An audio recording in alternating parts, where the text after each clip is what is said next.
It does. Well, thank you for that. I've got some viewer questions if you don't mind answering. Yeah, absolutely. Okay, so first one is, in order to get recognized, do you need to be playing at the best team? Recognized to play pro or recognized to play national team or Just to the recognized next level. So let's just say, just general. just in general. Um, you don't. I mean, when we look at obviously America is a little different than Australia, but I think it all transforms, right? So I've had players at huge Division 1 schools, and I've had players at second division schools, and even lower than that. It comes down to how your CV, it comes down to your videos, and really it comes down to who's working with you on getting the people to be able to see it. Um, if you want to be seen, all it has the only thing that has to be done is put in the right person's hand. Because with technology and everything else, they can see you from anywhere. So no, you don't have to play for the best team. Welcome back here on Sandy Bay Media for another episode. I'm joined by Michael Beatty over at PF, PFC Sports Yep, Management, and we're going to have a chat with him about what he does and what it's like to be a player agent. So, firstly, thank you for joining us, Michael. absolutely. It's a pleasure to be here. Fantastic. Well, let's get a little bit of background on who you are, firstly. Yeah, it's when I set out, I was primarily a coach, and I used to play. So football, soccer has been in the blood forever. I never woke up and said I want to be an agent. It just kind of happened. I was taking teams overseas, from America to Spain and Portugal, and I had a couple players at the clubs, Porto and a few others in Portugal, that said, "Hey, this kid's got some talent. We'd like to see him." So we went over on trials, and it gradually kind of was learning that side of it between being a player and a coach. And then all of a sudden, some college players in America would call up and say, "Hey, you have all these connections in Europe. You know, can you help me?" Yeah. And that's how the agency kind of came about. So it wasn't one of those where, to sit there and go, "Hey, I want to be a football agent." It kind of transformed. I still coach. I'm the head coach of a men's college. I'm the associate head coach at a women's college, same school, and Yeah. I'm the head coach of a boys high school team. So I still do private lessons. I still train, and then you do the agency on top of it. So that's really where it started, was helping one player, get him over, and then all of a sudden, this person called and this person called, and it just kept going to the point where we're like, "Holy cows, we actually have to form an agency," because once the word got out, especially on the women's side, it blew up. You know, one of our men's players called and said, "Hey, I know this girl from school. She's looking to play," and it just kind of, from there, all of a sudden, her friends were calling, and this teammate and this one, and well, I played with her when I was a kid, and literally has gone into massive amounts of players. So um, that's really how the agency came about. Mhm. What we do is we look at a player and we try to give them our best assessment as we can. Yeah. And because we don't focus on one country, each country looks at a different style of player. Mhm. So what the agency does is we handle finding the team, executing the contract, making sure that everything is legitimate. Everything that's put in the contract is taken care of. I mean, 5 years ago was a lot different than it is now. Um, and then kind of help guide them on their career. Okay. Um, I've seen players that have gone on and jumped on a team that actually hurt their career and set them back 2 to 3 years, Yep. just because they wanted that pro deal, or, Yep. well, this agent took me here and said it was a good step, and it just wasn't. Mhm. So we've really looked at the game kind of in a whole, because Yeah. you can't just look at one country and how Spain does it or how Iceland does it or Sweden. You have to look at all of women's football, and where are the steps to get to where you need to be. And that's really, I mean, we talk to our clients on a regular basis. Mhm. sometimes it's way more than football. Sometimes you end up developing that personal relationship with them where, I mean, I know when Taylor got her new dog in Sweden, it's, Yeah. I know about, Winston back home, and, you look at all these different things that go on. And so you really, when you really are invested in your players and you're looking at that long term, it becomes more of guidance, support, mental support, still navigating the landscape of women's football and playing professional soccer or football for a lot of these players. Yeah. There's a lot of points you just mentioned there. So obviously the first one I want to look at is, so it's being a support network for a player, especially when they go overseas and it's their first time or they don't understand the language, and sort of touching bases and keeping track with them. Yeah. So normally, no matter where they go, somebody speaks English. And so it's been very easy that way. Yep. But yeah, it's, there was actually an Australian that we're working with, and I'm not going to say any names, or, without permission or anything else. But, I remember talking to her, and she had previously gone to Europe, to a very big country in women's football, and it was just a bad experience. No support, no anything, to the point that I remember having a conversation where it was, I don't even want to play in Europe again. And then the player ended up having another offer and absolutely loved it.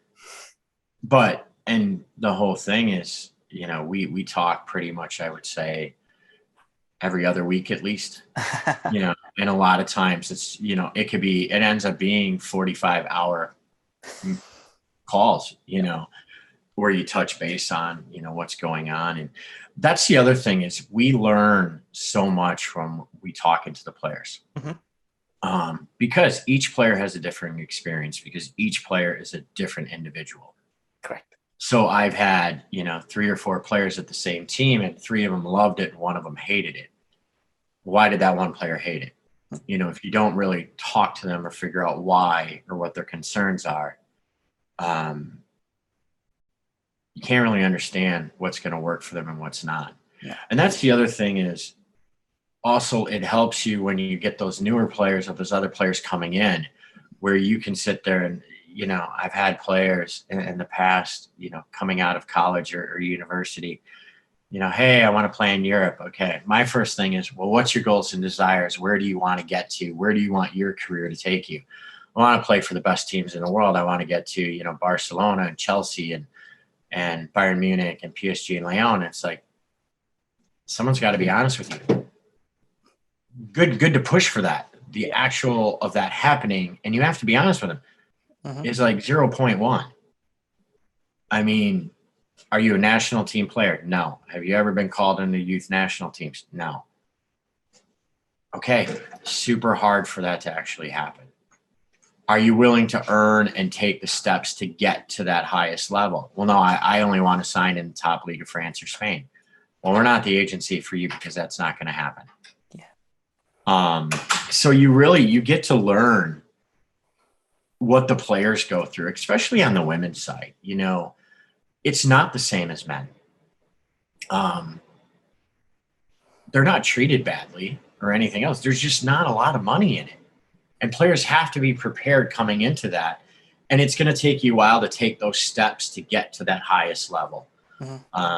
So that's, talking with the players and everything else. And I don't know if I've gone completely away from your question, because it's perfect. Sometimes you get in there and you start to talk, and it's like, you're going down and you end up curving. But yeah, it's really understanding the players is the biggest thing. When you want to be an agent, you have to understand the players, you have to understand the landscape, and you have to understand the teams. You have to understand that most of these teams they're not funded very well. We all hear about, Melbourne City. You all hear about Man City, Chelsea, Barcelona, Bayern Munich, PSG, Lyon. You hear about all these teams. They have huge pockets because the men's teams are involved, right? Yes. you start looking at how many players are at those top 10 teams with the big money. 200 players around the world, right? So most of the time when you're coming out as a player, you're going to find that small club. Mm-hmm. You're going to find that, Iceland, which has fantastic football. Yep. And they treat their players very well. You're going to find those. But, we know what the budgets are there. And some of them they're all tied to men's clubs. But, we have, at least in America, and I don't know how it is in Australia. Whenever you talk to somebody about football, it's always your Chelsea's, your AC Milan's, Big Six. The big money. Yeah. But what they miss is, I saw an interview you had with a player and some really good friends coach at Doncaster Rovers on the men's side. And Ben Mawson was one of their associate academy guys. And I used to go over there and would watch their stuff. And we did a lot of exchanges. Doncaster Lady Bells, right? Mm-hmm. Doncaster is not in the same book as Chelsea. No. So you can't compare, salaries from Chelsea to Doncaster. But when we look at it, it's like, okay, this is the going rate. Yes, we understand that everybody wants to play for Barcelona, PSG, or Lyon, or Bayern Munich when it comes down to women's football. But are you willing to play in Finland, Norway, maybe start in a second division and build your way up and earn it? Yep. It's still going to be really tough to get to those teams. If you look at somebody of the likes of Sam Kerr, I mean, everybody in Australia knows Sam Kerr, and everybody in the world of women's football knows Sam Kerr. NWSL, she gets to Chelsea, but how many players really are getting there other than the national team players? Mm-hmm. And Australia has a fantastic national team program. Excellent. I just want to jump in there. There was another point I wanted to look at. So obviously, you mentioned this a little bit earlier, and you covered it just briefly, is looking at matching players with the right clubs and right clubs with the right players. Absolutely. I mean, that's a great question. So a lot of times what you look at is, each player has a different playing style. Mm-hmm. And also, again, this ties into where does a player want to go? Yep. What's going to be a good fit mentally? I've had players that gravitate towards a coach and that coach fits their style. The style of play in that city or town or that country fits the player. And then I've had a player that has gone to a club that, for whatever reason, their style didn't fit, the coaching, like there was a divide, and then those are just bad experiences. So you really trying to sit there and look at the proper fits and talking to the clients, getting to know them, you can kind of tell what kind of works for them. And then when you do get the offer, you kind of navigate the different scenarios on what it could be, because number one is, I don't know how many would come out or and say this or anything. You got to look at both considerations, right? Not only do you represent the player, mm-hmm. but because you're doing that deal with that team, you also kind of represent the team. Correct. It's not one of those where this is not multi-million-dollar deals where the player can make all these, huge demands. Sometimes I actually have to tell a client, like, well, no, that's not going to work. Like, no, you cannot ask for that amount of money in this country because it's not the going rate.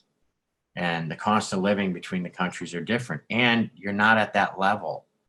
And I understand it's hard to hear, but you also, you have to, while you always protect your client, you also have to look at the clubs. Where these clubs have to sustain. We need more women's football clubs, and we need more clubs, and we need more people involved in the game to grow it bigger, right? We have to take those steps to get women's football bigger. But yes, it is a lot of that navigation part, protecting the client and the club. It is, from what I'm hearing or from gathering, is it's not what people perceive. Oh, they're a player agent. They go sign a player, they get a massive percentage, and that's all it is. No. I can tell you, I would say we've written over the last 4 years, I don't know, 3 to 450 contracts. Oh, Some are renewals and everything else. I mean, yeah, we'll play it safe. We'll say 3 to 350. I'm just trying to run some numbers in my head because there's so many different ones over the years. I would say maybe 5%, if that, we actually got paid by the club. Yeah. It's when you look at it again, and that's where you have to be in the women's game for the right reasons, right? If I went to every single one of those clubs and said, I want $1,000, $2,000, $3,000, $4,000, $5,000 commission, or I want 10% of every player's salary, those clubs, they won't survive. They just don't have the money. I mean, where's the money coming from? They don't have TV rights. I mean, I could get into a whole nother thing on, when people sit there and talk to me, well, the women's team needs to make this. I'm like, well, how many matches have you been to? We can get into that later. The topic of, yeah. Yeah. I mean, we could sit here and talk for hours, but yeah, I mean, honestly, I would say there's maybe 5, and I'm being generous, maybe 5% that have actually paid. Yeah, it's not. Yeah, just wanted to have a look at it because now obviously people are under that false impression. That's well, and that again comes from the big names and the men's clubs, right? Mm-hmm. It comes from your Ronaldos, your Messis, your big players that are, yeah. If one of our women's players ever transferred for 50 million pounds, yeah, we'd make a fortune. It's just not in women's football right now. No, well, I think you provided us an excellent insight into everything you do, and I think hopefully viewers will look at it and have a different perspective of what happens behind the scenes when in terms of player management and agencies. It's a lot. It's a lot. It is a lot. I think we need more than what we have right now to cover it. Yeah, but it also has to be done the right way. Correct. And that's the biggest thing. Is like I told you earlier in our casual conversation, we've seen a big switch the last 2 years, mm-hmm. where I've seen agents pop out of the woodwork, and I mean they're popping up like gophers, and it's I can do this and I can do that, and I promise and I promise and I promise, and I mean like I had said, it's bad when clubs are calling me saying, hey, like we really want a couple of this guy's players. Can you talk to him on how women's football actually works? I mean, that's a bad sign. When a club it's a horrible sign when a club calls you and says, hey, we're not taking your player, which I understand. Mm. We want a couple players from this guy, but he is screwing up every step of the deal. Can you talk to him to help us get the deal done? Mm. And we actually did it. That's fantastic. Yeah. Okay, so my next question is then what should a player look for in an agency or an agent to represent them? The biggest thing you need to do is actually talk to him. Talk to him or her. Ask questions. And this is what you always need to remember. And I think we tell every single one of our clients this. It's your decision. It's your career. You have to be comfortable with who is working for you. And that's really, I mean, that's the biggest thing is trust yourself. If they promise you teams and clubs, no agent can do that. They mm-hmm. cannot promise you a certain team or a certain club or even a certain country. If they promise it, normally kind of watch yourself. Red flags. Yeah. And it just comes down to, I will do my best to get you playing there. That's fine. Hey, those are your top 3 countries. I'll work on those. Mm-hmm. Totally fine. Anytime agents come out and promise you a country, a team, a certain amount or deal, because guess what? None of us are the clubs. I have watched a player that we have taken to one country that we're dealing with in the exact same league where 4 teams are saying absolutely not and 3 teams are fighting for the player. Because it's the coach's decision. And if I'm playing a 3-5-2, you might be playing a 4-3-3. I might be pushing the ball out wide. You might like a direct attack. We could look at the same exact player and go, that one's going to fit my system. This one's going to fit your system. Correct. That's football. So anytime an agent comes and says, I guarantee, I promise you I can get you playing in this country at this level, at this club, be very careful. And just remember, it's your career. You have to be comfortable with what you're doing and who you're signing with. And if you're not, don't. That's the biggest advice I can give, because you just have to trust your gut and think about it's your career. I think that's well put That's there. it. It's what I'm hearing. It's obviously it's a long-term investment rather than short-term gains. Yeah, I joke with some of my players that it's a marriage. We're gonna go through ups and downs. Correct. You're gonna be mad at me for something. I'm gonna want to rip my hair out with something you do or say, and then we sit down, we figure it out. Yep, I was literally on the top of my head. It's like long-term relationship. It is. It's long-term, because you really have to take those steps to get to your best level that you can get to, and it's not going to happen in one season. It's going to take, of course, not several years to get there and proving yourself on the pitch. And that's why it is a marriage. It's a long-term, you grow together. Exactly. You got to ride the highs and the lows. Absolutely. And then there has been some interesting ones, but it does make it fun and entertaining. It does. Well, thank you for that. I've got some viewer questions, if you don't mind answering. Yeah, absolutely. Okay, so first one is, in order to get recognized, do you need to be playing at the best team? Recognized to play pro, or recognized to play national team, or recognized to the next level? So let's say just general. Just in general. You don't. I mean, when we look at, obviously America is a little different than Australia, but I think it all transforms, right? So I've had players at huge Division I schools, and I've had players at second division schools, and even lower than that. It comes down to how your CV, it comes down to your videos, and really it comes down to who's working with you on getting the people to be able to see it. If you want to be seen, the only thing that has to be done is put in the right person's hand. Because with technology and everything else, they can see you from anywhere. So no, you don't have to play for the best team to be seen. Fantastic. I think that answered all the questions in one go there. Oh shit, sorry. It's all good. Well, that is brilliant advice there. And I think so you raised some fantastic points in our previous discussion that gave us a very unique and I think an insightful insight into the game and into the manageable world. I just want to say thank you for joining us and thank you for your time. Absolutely. I mean, anytime. This is actually fun. Anytime you want to do this, let me know. Because we could go off on a whole bunch of different things too. I realize it. I feel like you're going to regret saying that.